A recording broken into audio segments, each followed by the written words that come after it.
This is the third Sunday in Lent, and we're looking at the story of the Samaritan woman at the well who gave Jesus a drink. Now, this happens to be the longest theological conversation, longest conversation of all in any of the Gospels with Jesus.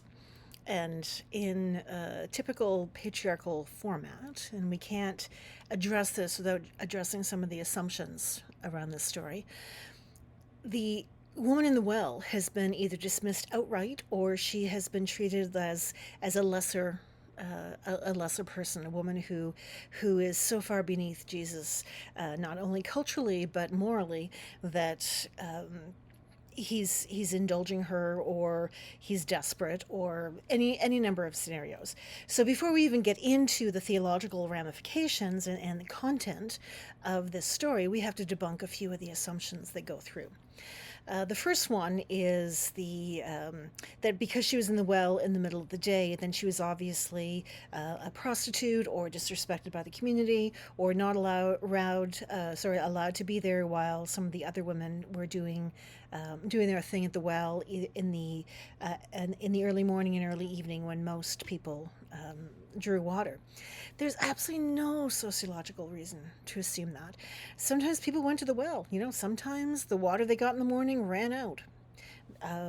They were busy. Other things were happening. There's no cultural expectation that she was not accepted when the other women went. None. That's made up. That's history and theology put back on her when it doesn't exist. Another one is because she had 5 husbands, therefore she was not sexually moral. Again, there's no background for that one. There's actually two pathways that conversation can take.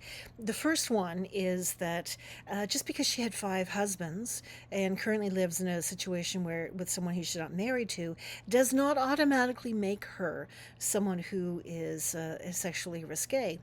In the culture of the day, they had this thing called Levirate marriages, where when the first husband died, she was expected to marry the son, or the brother rather. Then, if the brother died, she was expected to marry the next one. So it's quite possible that she could have gone through 5 brothers. I mean, we have the story of Tamar early in Genesis with the same thing. The idea, of course, that the male line had to be preserved, so this woman could only have children with the male line of her first husband, and the brothers would have fit the bill. Now you can understand how the younger brothers weren't thrilled about it, but that was an expectation. There was also early death. It was not unheard of for people to die young. We know that. So who knows? She may have had been involved with a series of men who were sick or injured, or who knows. I mean, the thing is that there's a lot of cultural possibilities that could explain away why she had 5 husbands. Now, one of the arguments that dismisses her completely is harkens back to, I think it's Isaiah, when they talk about the 5 peoples that were brought into the land that became Samaria. The 5 outsiders that came in, and that these 5 husbands might be a metaphorical reference to the 5 different peoples who merged together to create the people of Samaria. Because Samaria, the history behind that is when the Assyrians invaded, they went right up until the border just before they got to Judea, and they removed all the Hebrew people that were all the people who were in Israel proper, all the land that would eventually be Galilee in northern Syria. They got rid of all of them, and they brought in other newcomers.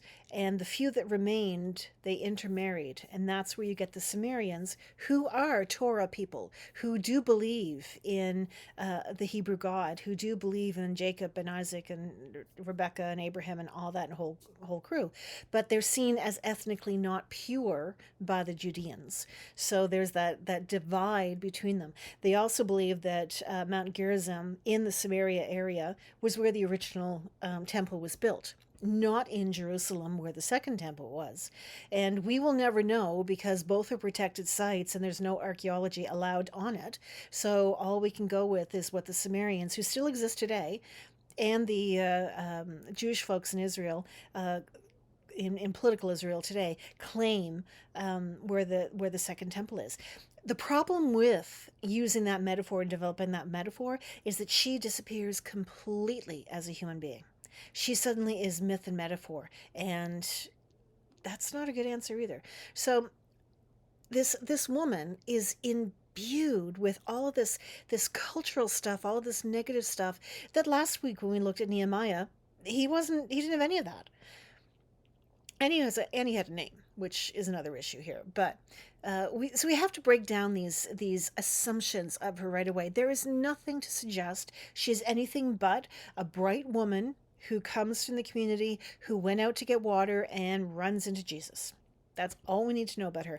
A respected woman, by the way, because she does, all she has to do is go in and tell people in town what has happened, and they come out on her word.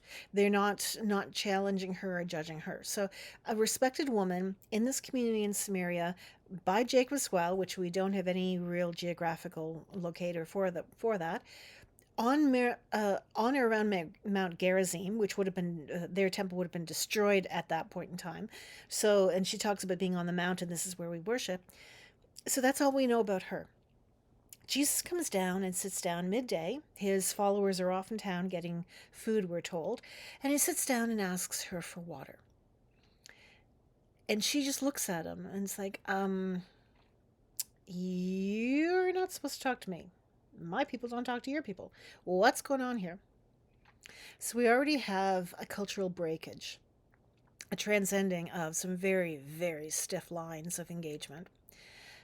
It's not gender engagement. Men and women did talk to each other. It might not have been always and typical and highlighted, but they did. So that's not an issue.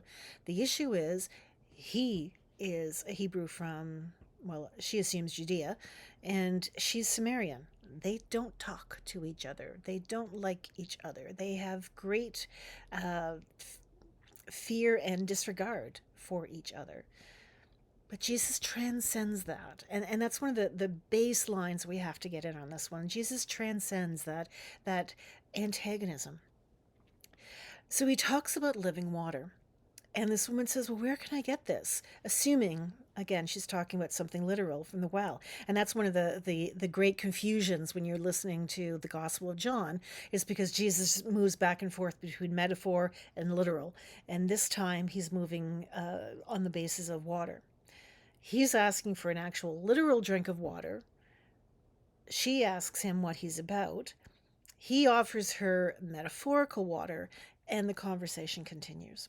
And the metaphorical water is really an interesting entry point, especially for those of us who are in Canada.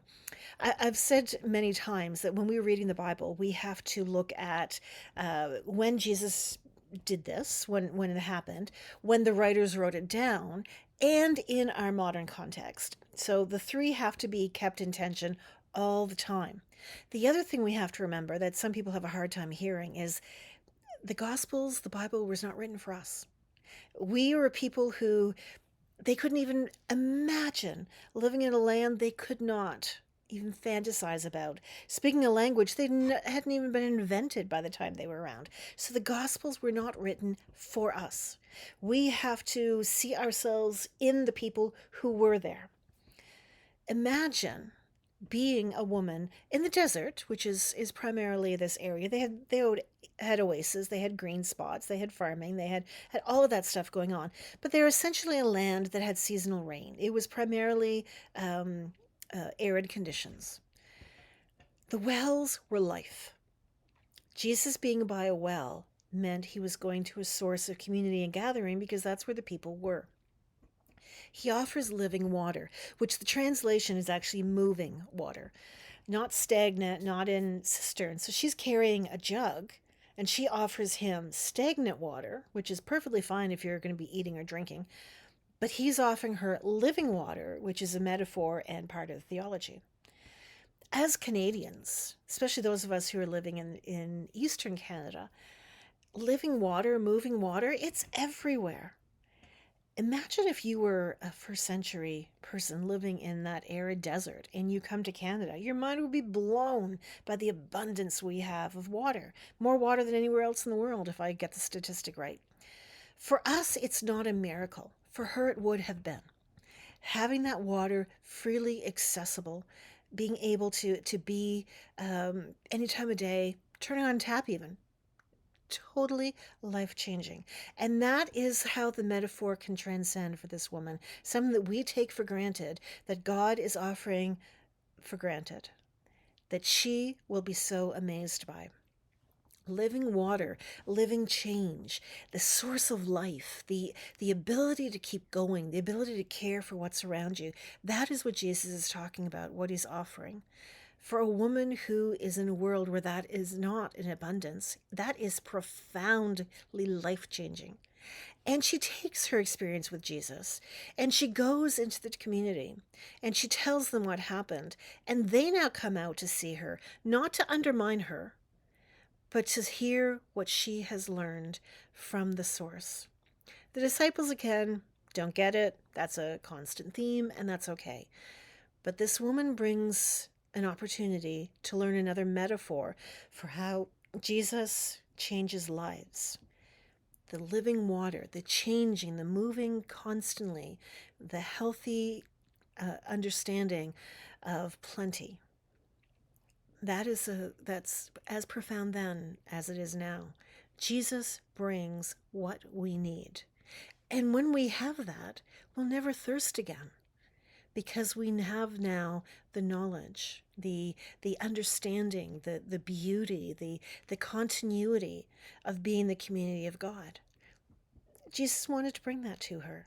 Ethnicity didn't matter. Gender didn't matter. Location didn't matter. The message was God was there for all of us.